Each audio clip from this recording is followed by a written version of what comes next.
और बाकी पप्पू यादव जी भी आ गए हैं और अब यहाँ पे राजनीतिक बातें होंगी। पप्पू यादव जी आए हैं तो अब आर्थिक मदद भी करेंगे। राजनीतिक बातें नहीं करते। नहीं, आर्थिक मदद भी करेंगे, मैं ये कह रहा हूँ आपको, ठीक है।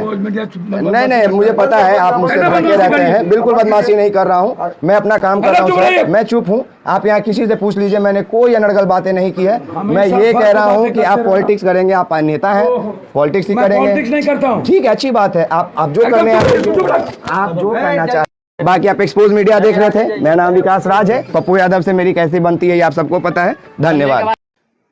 धरती पुत्र मुलायम सिंह यादव की जिस दिन मौत होती है उस दिन सोशल मीडिया पे अलल बलल चीज लिखा जाता है उनके बारे में। नहीं लिखा गया था तो बताइए। लालू प्रसाद यादव को चारा चोर बताया जाता है। खेसारी लाल यादव जो सिंगर है उसको भोजपुरी का मौगा बताया जाता है, छक्का बताया जाता है। कोई भी यादव में बढ़ता है उसको एक टैगलाइन दे दिया जाता है। तो अगर मैं यादव जाति का हूं, अगर मैं पत्रकारिता करने आया हूं और मुझे अगर जातिवाद से जोड़ा जाता है तो ये बहुत बड़ा पाप कोई नहीं कर रहा है। ये चलता है वर्षों से। नीतीश कुमार जी से आज सवाल होगा कि मैं नहीं? हमेशा ही करता हूं। आज होगा कि नहीं? 3 दिन बीत गए, 15 तारीख जो कि आजादी का दिन। बिल्कुल सवाल नहीं करूंगा। क्यों नहीं करेंगे? इसलिए नहीं करूंगा क्योंकि नीतीश कुमार जी क्या है, मुख्यमंत्री के साथ गृह मंत्रालय के भी मंत्री है ना, प्रशासन है ना। हम लोग अभी अगर हम लोग रात में यहाँ से 7 बजे पत्रकारिता करके निकलेंगे खुशबू जी, तो हम लोग ऐसे ढाबा पे अपना गाड़ी रोकते हैं जिस ढाबा के 200 मीटर पे प्रशासन की कोई गाड़ी खड़ी हो। क्यों भाई? कि वहां पे प्रशासन खड़ा है, हम पत्रकार लोग हैं, दुश्मन भी है दोस्त भी है, तो जहाँ पे प्रशासन खड़ा है हिम्मत मिलेगा इस ढाबा पे खाएंगे, कुछ होगा सामने से आके बचाएंगे तो हमें।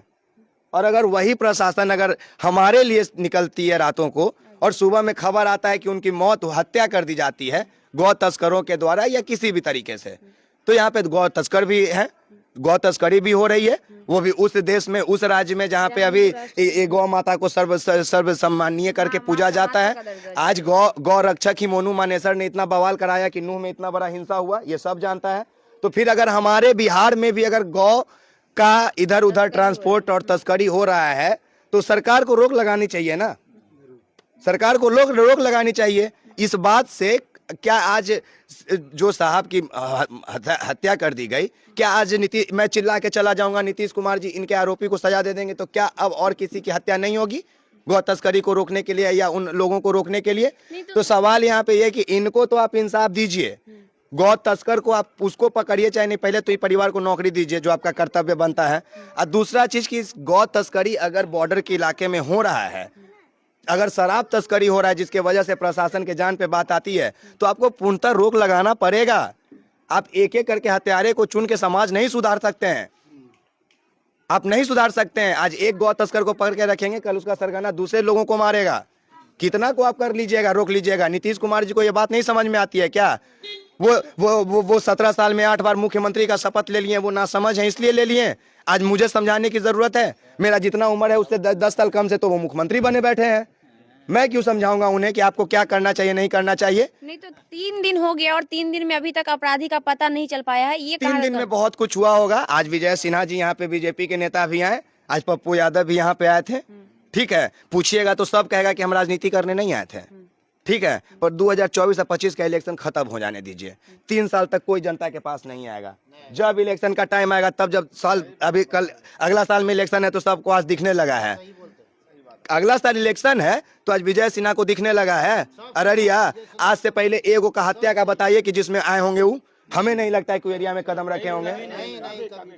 तो बताइए, तो उनसे पूछिएगा ना, जब पूछिएगा उन नेताओं से जो आए होंगे यहाँ पे, ठीक है, आके छाती पीटे होंगे, आंसू बहाए होंगे, उनसे कहिएगा कि साहब क्या हुआ, आप तो बहुत चिंतित थे। वो घर जाएंगे ना, तुमको पता तक नहीं चलेगा कि केगो के नाम पे हम वहाँ पे आंसू बहा के आए हैं। खाना खाएंगे, मस्त सो जाएंगे, अगला दिन फिर लिस्ट बनाएंगे, फलना जगह हत्या हुआ है, आज यहाँ जाके आंसू बहाना है। मतलब उनको अपराधियों को सजा दिलवाने से इस सबसे कोई मतलब नहीं है? नहीं, उनको अपने आकाओं को वोट दिलवाना है। विजय सिन्हा इसलिए यहाँ नहीं आए थे कि वो यहाँ पे हमदर्दी जता सके, वो यहाँ इसलिए आए थे कि जब 2024 आए तो हम वापस आके कह सके कि हम आपके दुख में शरीक हुए थे ना, तब वोट मेरे आदमी को दीजिएगा। सिर्फ इसलिए आए थे कि एक बार बोलने का मुंह मिले। और मैं इसीलिए आज यहाँ से खबर करके नहीं जा रहा हूँ, लेकिन मैं समाज का अपना, जब मैं सोशल मीडिया पे कहता हूँ कि मैं समाज के लिए जीता मरता हूँ, तो कम से कम समाज तो यहाँ 10 गो आदमी सुना ना कि हाँ भाई हम आए, हम दूसरा के लिए नहीं जीते। जिस दिन आपके तकलीफ होगा हम आपको आके प्रूफ कर देंगे। आज इस परिवार को प्रूफ करने का जरूरत था, हम आ गए। ठीक है, बाकी नीतीश जी को आप क्या ही समझा लीजिएगा। तो नीतीश जी को जवाब देना पड़ेगा ना कि उनके राज्य में जिनको सुशासन जवाब बाबू देगा। का सरकार मैं कहा नहीं जाता दूंगा, है, नहीं मैं नहीं उनको दूंगा जवाब देना पड़ेगा ना। जवाब हर्ष और यश देगा। हाँ? इनका जो लड़का है ना हर्ष और यश, उनसे अभी आप सवाल आप ही कर रही थी ना, आप उनसे पूछी कि बाबू किस क्लास में पढ़ते हो, वो क्या बोला पता है, 5A, 5th A। 5th A का मतलब सरकारी स्कूल में पढ़ने वाला बच्चा बोलता है 5वां में, वो 5th A बोला मतलब वो ऐसे स्कूल में पढ़ रहा है जिसमें 2-3 सेक्शन होगा ABC, और वो सेक्शन A में है, मतलब वो पढ़ने में भी तेज है। वो आपको बोल्डली बोला, वो पीतम्बरी लिए हुए है लेकिन माथे पे शिकंज नहीं था, क्योंकि इतना अबोध है कि उसको नहीं पता है कि उसके अभी घर में भीड़ लगा हुआ है, अभी वो हंस खेल रहा था वो लोग। उसको 12 दिन का जब झमेला खत्म हो जाएगा ना, तब उन लोग को समझ में आएगा। जब नेता लोग नहीं आएगा, ठीक है, काम क्रिया हो जाएगा 13वां में, सब समेट के टेंट पंडाल वाला जब चल जाएगा ना, तब उस बच्चा को समझ में आएगा। और जिस दिन उस बच्चा को समझ में आएगा ना, वैसा वैसा बच्चा खड़ा होकर तेजस्वी जी से सवाल करेगा। और हमको सवाल नहीं करना, हमको उन बच्चों को इतना अधिकार दिलाना है कि वो बड़ा होकर सवाल कर सके। चलिए, बहुत बहुत धन्यवाद। तो हमारे साथ विकास राज थे, साफ तौर पे इन्होंने क्या कुछ कहा आपने सुना। और एक बार फिर से हमारा सवाल, इनका भले सवाल हो चाहे नहीं सवाल हो, लेकिन इस बार हमारा सवाल माननीय मुख्यमंत्री नीतीश जी से जरूर होगा कि जरा बताइए कि क्या आपके जिसको सुशासन बाबू का सरकार कहा जाता है बिहार में, वहां पे अगर पुलिस कर्मी ही सुरक्षित नहीं है तो जनता क्या ही सुरक्षित रह पाएंगे। और गौ तस्करी, जिसको जानते हैं कि गौ माता को पूरा देश, पूरा भारतवर्ष पूजता है, पूरा सनातन धर्म पूजता है, और उस वजह से मारा जाए। और खासकर जो व्यक्ति थे नंद किशोर यादव जी, कहा जाता है कि शुरू से यादवों को हमारे गाय माता से जोड़ा जाता है। कहा जाता है गाय गैया चराने वाले जो थे श्री कृष्ण जी थे, तो कहीं ना कहीं